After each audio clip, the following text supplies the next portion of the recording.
Assalamualaikum warahmatullahi wabarakatuh. Salam sejarah. Perkenalkan, saya Fatmawati, dosen program studi pendidikan sejarah, Fakultas Keguruan dan Ilmu Pendidikan Universitas Flores. Video ini dibuat untuk melengkapi persyaratan dalam pengajuan sertifikasi dosen gelombang pertama tahun 2025, yakni pernyataan diri dosen unjuk kerja Tridharma Perguruan Tinggi. Mata kuliah yang saya ambil sebagai contoh dalam video pembelajaran yakni mata kuliah Media Pembelajaran Sejarah.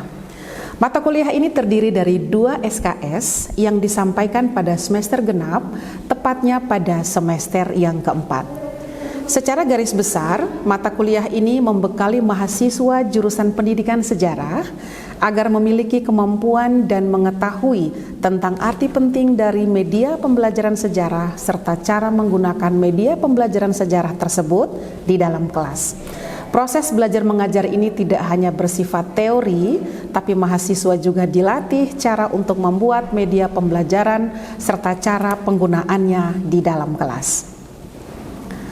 Topik yang dibahas meliputi landasan teoritis, penggunaan media, fungsi, manfaat, dan jenis-jenis media pembelajaran sejarah.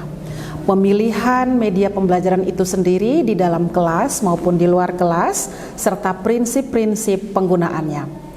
Dalam mencapai tujuan pembelajaran yang komprehensif, capaian pembelajaran dalam mata kuliah ini antara lain untuk mengaplikasikan bidang keahlian dan memanfaatkan ilmu pengetahuan, teknologi dan seni, dan penyelesaian masalah, serta mampu beradaptasi terhadap situasi yang dihadapi.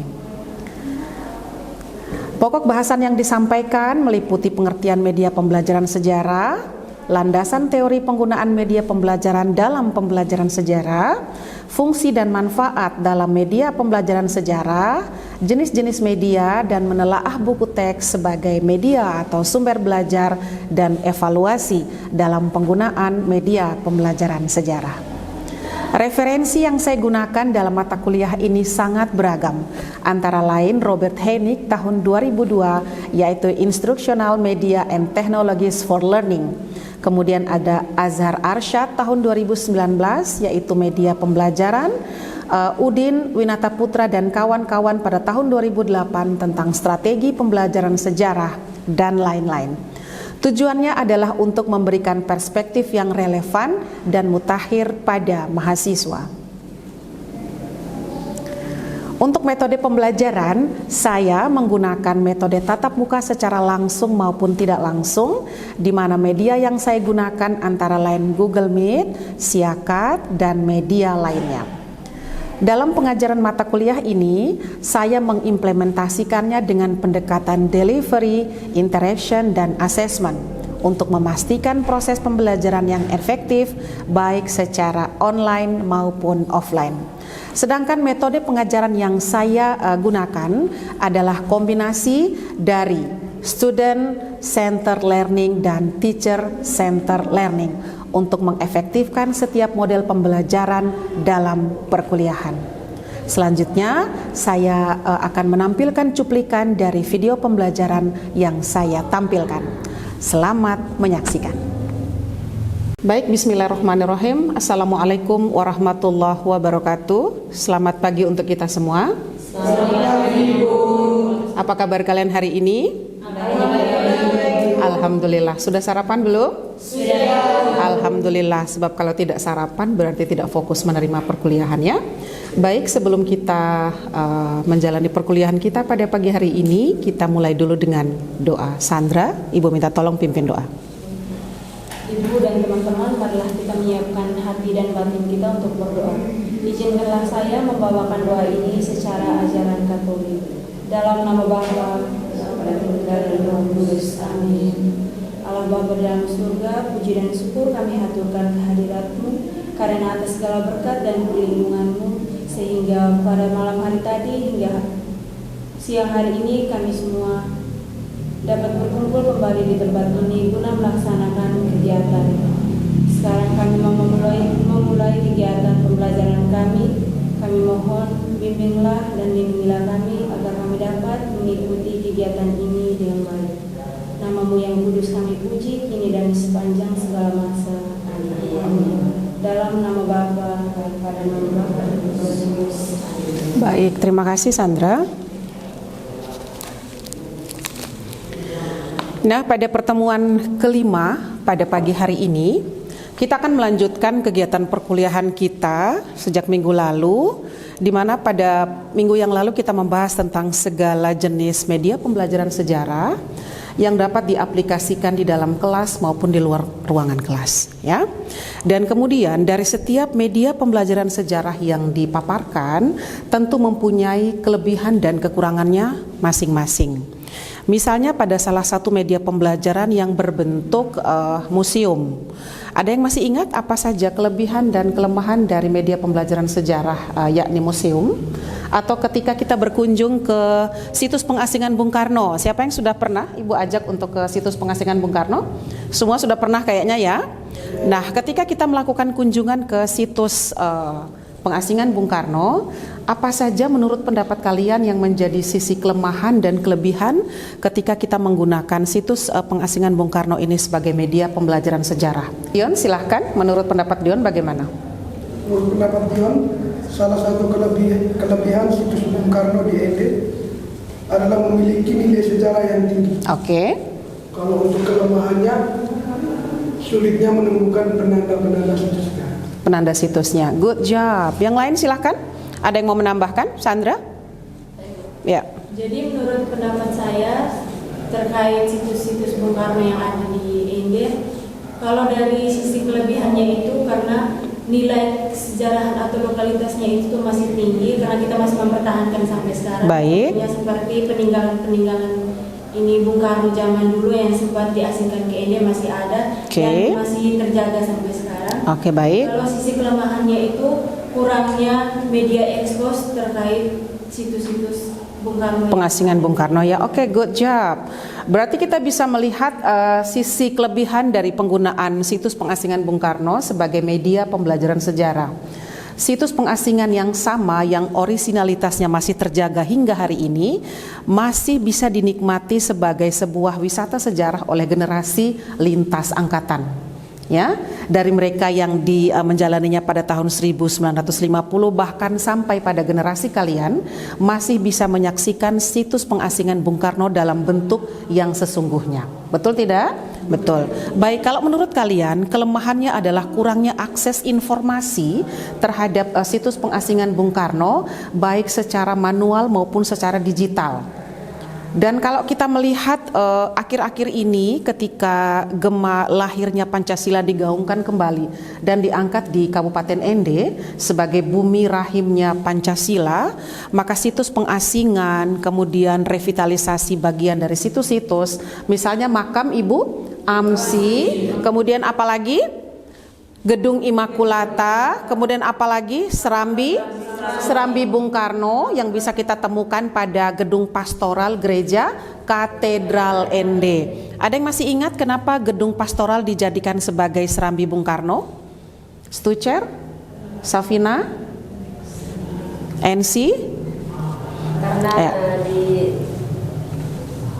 karena di katedral itu Soekarno datang ke biara belajar bersama para biarawan dari Belanda. Oke, good job, betul sekali. Soekarno memanfaatkan perpustakaan milik para pastoral ini untuk tempat berbagi ilmu pengetahuan, menimba ilmu pengetahuan lewat buku-buku koleksi perpustakaan para pastoral di gedung pastoral ini, ya. Baik, terima kasih. Setelah kita melihat berbagai jenis atau mengingat kembali berbagai jenis media pembelajaran sejarah pada pekan yang lalu, maka hari ini Ibu akan mengangkat sebuah materi perkuliahan, yaitu Count of Experience atau kerucut pengalaman yang dikemukakan oleh Edgar Dale, seorang pakar pendidikan dari Amerika pada tahun 1946.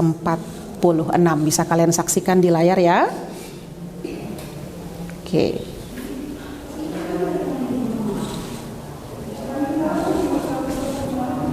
Baik, Ibu minta tolong satu orang bacakan, Leli. Edgar Dale adalah seorang pakar pendidikan pada tahun 1946 mengembangkan konsep Count of Experience yang selanjutnya lebih dikenal dengan nama kerucut pengalaman Edgar Dale. Konsep tersebut merupakan bagian dari model pengembangan media pembelajaran di kelas. Oke, cukup. Baik, terima kasih. Edgar Dale, dalam bahasa kalian Edgar Dale. Ini bukan orang rote, jadi disebut Edgar Dale ya. Bacaannya Edgar Dale. Baik.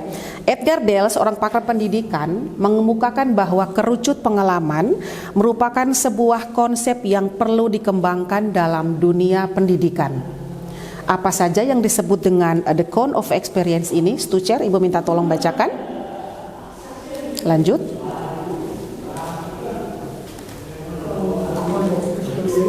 Merupakan perangkat Oke, Dion. yang dapat digunakan dalam menjelaskan hubungan timbal balik dari berbagai jenis media audiovisual serta individu dalam proses pembelajaran. Oke, cukup. Terima kasih, Dion. Count of experience adalah perangkat bergambar kerucut pengalaman yang sebentar akan Ibu paparkan, yang menjelaskan tentang hubungan timbal balik dari berbagai jenis media audiovisual, audio menggunakan pendengaran dan visual menggunakan penglihatan, oke, serta individu dalam proses pembelajaran. Bagaimana individu menggunakan berbagai talent dalam dirinya, menggunakan audio, menggunakan visual untuk mengakses setiap media pembelajaran yang digunakan dalam pembelajaran atau perkuliahan.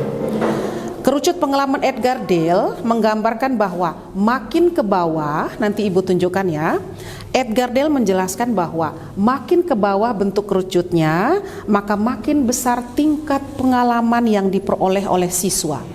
Dan semakin besar pula tingkat pemahaman dan penguasaan dalam sebuah ilmu pengetahuan. Ya, nah mari kita lihat apa yang disebut dengan kerucut pengalaman Edgar Dale. Bisa disaksikan di depan? Oke, baik. Dari abstrak menuju ke konkret, dari sesuatu yang abstrak menuju pengalaman yang nyata. Baik, pada tingkat abstrak kita lihat dilambangkan dengan simbol-simbol verbal, ada simbol visual yang digambarkan dengan apa di sebelahnya?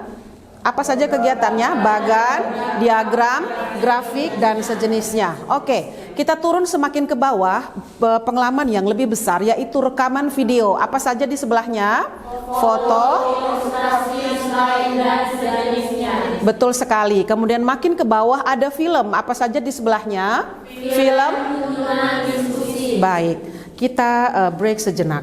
Ketika kita menyaksikan sebuah film, maka pengalaman nyata yang kita rasakan itu juga ikut tergambarkan secara nyata. Betul tidak?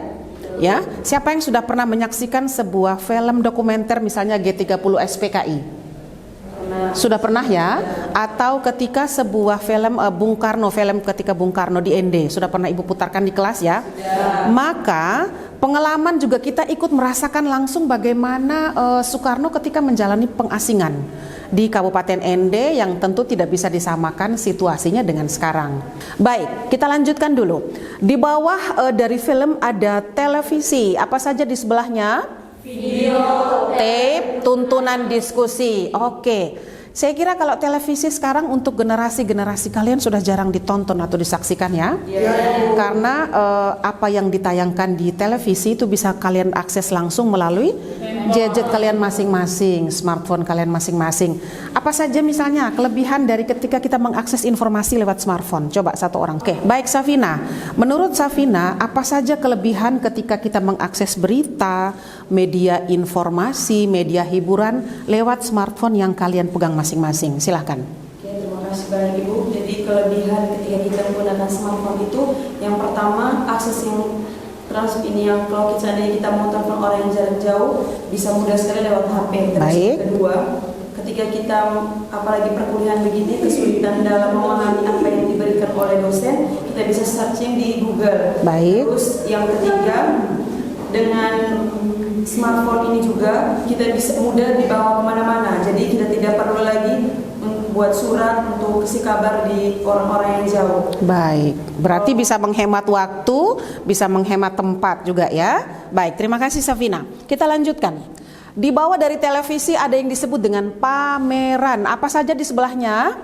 Ada poster, display, papan buletin. Sudah pernah Ibu sampaikan atau sudah pernah kita lewat di Simpang 5? Ya, ada sebuah papan buletin besar yang disiapkan oleh pemerintah Kabupaten Ende, tepatnya di pintu masuk Bandara Haji Hasan Arugusman, ya. Nah, di papan buletin itu pemerintah Kabupaten Ende melalui Dinas Perindustrian dan Perdagangan memberitahukan kepada halayak atau masyarakat Kota Ende harga-harga komoditi pasar. Baik, kemudian di bawah dari pameran ada Dharma Wisata. Apa saja di sebelahnya?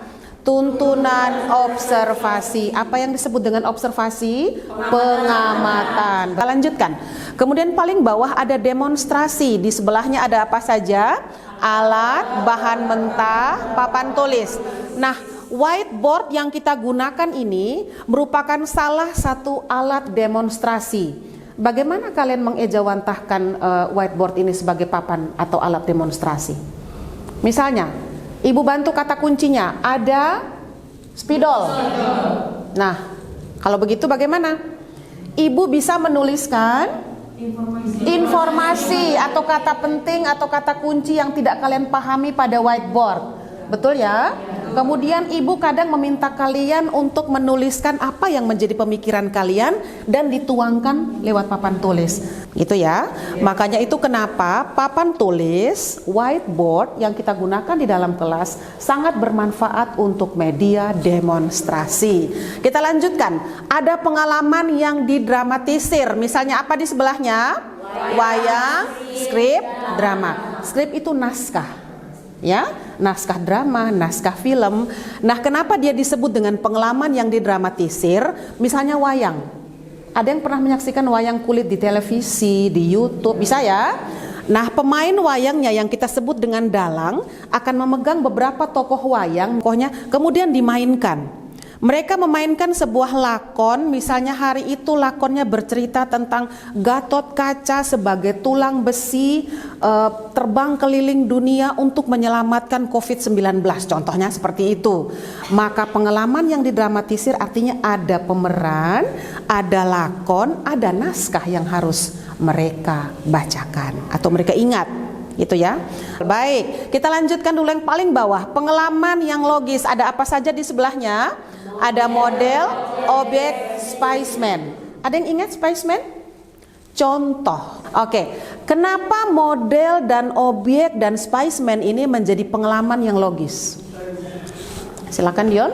Karena model, objek, atau spaceman merupakan pengalaman yang logis karena ini semua kontekstual dan nyata. Kontekstual dan nyata, memberikan pengalaman langsung kepada siapa yang menjalaninya, gitu ya. Baik, terima kasih. Yang paling bawah, yang paling konkret dan langsung dinyatakan atau dirasakan oleh siswa, yaitu pengalaman langsung bertujuan. Apa saja di sebelahnya? Manual, tuntunan observasi. Nah, menurut kalian, pengalaman yang langsung bertujuan yang pernah kita lakukan dalam model perkuliahan kita itu apa saja? Berkunjung langsung ke situs, berkunjung langsung ke situs-situs bersejarah, misalnya situs pengasingan Bung Karno, apalagi ke benteng Portugis, apalagi ke kampung Megalitikum. Jangan lupa ibu pernah bawa kalian ke gedung perpustakaan dan kearsipan Kabupaten Ende. Di Dinas Perpustakaan dan Kearsipan ini, kita langsung menyaksikan arsip-arsip dari pemerintah Kabupaten Ende yang bisa kita gunakan sebagai media pembelajaran sejarah. Baik, dari keseluruhan ini, apa saja yang menurut kalian paling bisa dirasakan oleh siswa atau paling bisa memberikan pengalaman nyata atau pengalaman belajar yang paling mengasihkan untuk siswa? Silahkan. Sandra? Menurut saya bagian ketiga itu di rekaman radio. Baik. Foto, ilustrasi, slide dan sejenisnya. Adakah pengalamanmu sendiri tentang ini, Sandra? Ya, contohnya pada saat kita melakukan presentasi di kelas. Baik. Jadi itu kan kita menggunakan slide atau ilustrasi. Baik. Serta kita paparkan foto-foto. Jadi pada saat itu kita lebih memahami apa yang seharusnya kita mau pelajari. Good job, good idea. Baik. Dari apa yang ibu paparkan dan apa yang kalian jawab, ibu bisa menangkap bahwa kalian sebenarnya memahami apa yang kita pelajari hari ini ya. Mari kita lihat slide berikutnya. Nah, menurut Edgar Dale, ya, penyerapan materi dalam proses belajar dan mengajar itu berbeda-beda dengan cara mengingat perpresentasi. Mari kita lihat ya. Dengan cara membaca teks tertulis, kemampuan mengingatnya bisa dinarasikan dengan 10%. Kenapa demikian? Kenapa sangat kecil? Karena kalau habis baca dan tidak dipahami, tidak dihayati, lewat saja. Masuk baca, lupakan saja gitu ya. Nah, kalau dengan cara mendengar dengan audio, misalnya lewat radio, kita bisa mengingat memorinya sebesar 20%. Bisa kalian buktikan sendiri itu nanti ya. Kemudian menurut Edgar Dale lagi, dengan cara melihat atau visual, menyaksikan film, menyaksikan kejadiannya secara langsung, meninjau lokasi-lokasi bersejarah, siswa kita ajak meninjau wisata sejarah, kemampuan memori kita akan bisa mengingat sampai 30%. Nah, pengalamannya semakin konkret kan, semakin nyata. Turun lagi ke bawah, dengan cara melihat dan mendengar. Apa itu? Kita juga terjun langsung ya, mendengarkan penuturan para guide, penjaga situs Bung Karno misalnya ya. Ketika Om Udin menjelaskan, oh ini tempat sholat Bung Karno dulu, tempat semedi beliau. Oh ini sumur, ini digunakan oleh keluarga Bung Karno sehari-hari untuk memasak, mencuci dan lain sebagainya. Ya, dengan mendengar penjelasan dari para penjaga situs dan menyaksikan langsung bentuk objeknya, maka siswa bisa langsung merasakan pengalaman nyatanya ya. Kemudian dengan cara mengatakan dan menulis bisa mengingat sampai berapa persen? 70%. Ada yang masih ingat proses ini dalam perkuliahan kita? Misalnya Farah, misalnya ketika kita pulang dari mengunjungi benteng Portugis, apa yang ibu minta untuk kalian? Membuat laporan kuliah lapangan. Betul tidak, Safina ya? Di situ ibu minta kalian untuk menuliskan pengalaman kalian ketika mengunjungi situs benteng Portugis ya. Kemudian menyertakannya dengan foto-foto waktu kita berkunjung ke benteng Portugis. Maka pengalaman apa yang kalian nyatakan secara langsung bisa kalian ingat dan langsung menuangkannya dalam bahasa tulisan. Metode pembelajaran seperti ini akan sangat bermanfaat untuk kita bisa melihat, mendengar, kemudian menuangkannya sendiri dalam tulisan. Oke, baik. Kemudian dengan cara melakukan sesuatu yang paling konkret, dengan cara melakukan sesuatu pengalaman atau mengucapkan kalimat-kalimat sesuai dengan pemahaman mereka dan melakukan sesuatu yang nyata, bermain peran, bersimulasi, bisa mengingat sampai berapa persen? 90%. Waktu sekolah ada yang berperan bermain drama, misalnya menurunkan bendera merah putih biru dari Hotel Yamato, mungkin pernah diminta sama guru-gurunya bermain drama waktu sekolah? Tidak. Oke. Sesungguhnya ketika siswa kita lakukan atau kita minta mereka untuk melakukan sesuatu yang nyata, memainkan fragmen, memainkan drama dengan menjelaskan peristiwa bersejarah yang pernah terjadi, maka yang kita katakan dengan simulasi, maka kemampuan mengingat siswa akan sebesar 90%. Gitu ya. Sampai di sini ada yang mau ditanyakan? Ibu persilakan. Leli, Susan, kalau belum ada kita lanjutkan dulu ya. Oke, baik. Mari kita lihat apa yang dikatakan oleh Edgar Dale selanjutnya. Ibu minta tolong satu orang bacakan. Ya. Kerucut pengalaman oleh Edgar Dale mengajarkan bahwa dalam pembelajaran tidak ada yang instan, harus disertai proses yang cukup panjang dan harus diikuti kemauan dari diri sendiri. Betul sekali, terima kasih. Edgar Dale berpendapat, saya juga sepakat dengan Edgar Dale, bahwa dalam proses pembelajaran tidak ada yang langsung terserap, tidak ada yang langsung bisa dipahami, tetapi melalui proses melihat, mendengar, mencerna, menalar, ya, pada proses tingkatan perguruan tinggi seperti itu.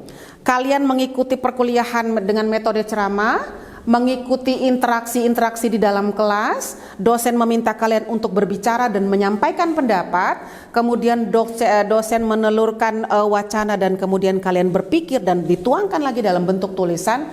Itulah yang disebut dengan Edgar Dale, proses pembelajaran tidak ada yang instan. Ya, tetapi proses pembelajaran membutuhkan waktu dan proses yang sangat panjang. Itulah yang dimaksudkan dengan proses pembelajaran tidak instan, membutuhkan waktu bertahun-tahun agar yang bersangkutan bisa memahami konsep dan teori yang dia pelajari. Begitu ya. Oke, itu juga harus diikuti dengan kemauan dari diri sendiri. Nah, seperti yang sudah Ibu jelaskan tadi, yang diingat dan tingkat keterlibatan pada 10% dilambangkan dengan membaca ya.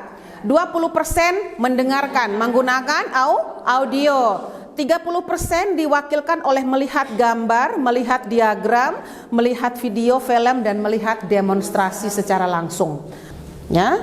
Kemudian pada tingkat 50% terlibat dalam diskusi, ya. 70% menyajikan atau presentasi, 90% melakukan simulasi dan mengerjakan hal yang nyata. Nah, pada tingkat keterlibatan di sebelahnya, mulai dari posisi 10% sampai dengan 30% itu kita lihat di tingkat keterlibatannya dengan verbal. Kemudian 50% ke bawahnya sampai 70% visual. Dari 70% sampai 90% itu terlibat dan berbuat. Makanya kenapa ada model pembelajaran yang disebut dengan problem based learning.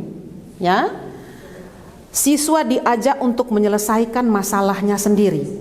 Dosen, tutor, guru akan memberikan wacana. Oke, baik. Dari pemaparan tentang konsep the cone of experience atau kerucut pengalaman ini, mudah-mudahan materi ini bisa kalian pahami.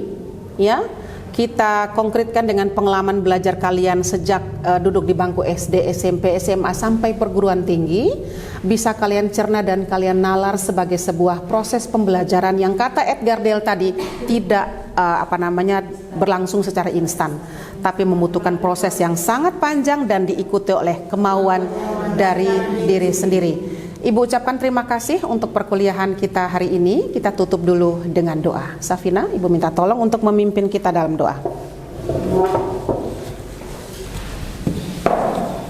Baik, Ibu dan teman-teman sekalian, sebelum kita pulang, marilah kita berdoa sesuai dengan keyakinan kita masing-masing. Dan izinkanlah saya berdoa menurut agama Islam. Berdoa mulai. A'udzubillahi minasyaitonirrajim. Bismillahirrahmanirrahim. Alhamdulillahirabbil alamin. Arrahmanirrahim. Maliki yaumiddin. Iyyaka na'budu wa iyyaka nasta'in.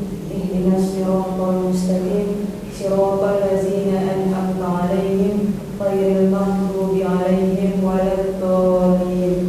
Amin. Berdoa selesai. Baik, terima kasih Safina. Kita ketemu lagi minggu depan untuk pembelajaran Adi dalam model-model pembelajaran media pembelajaran sejarah. Ibu ucapkan terima kasih untuk interaksi kalian hari ini. Sampai ketemu lagi minggu depan ya. Wassalamualaikum warahmatullahi wabarakatuh. Selamat siang untuk kita semua. Selamat siang.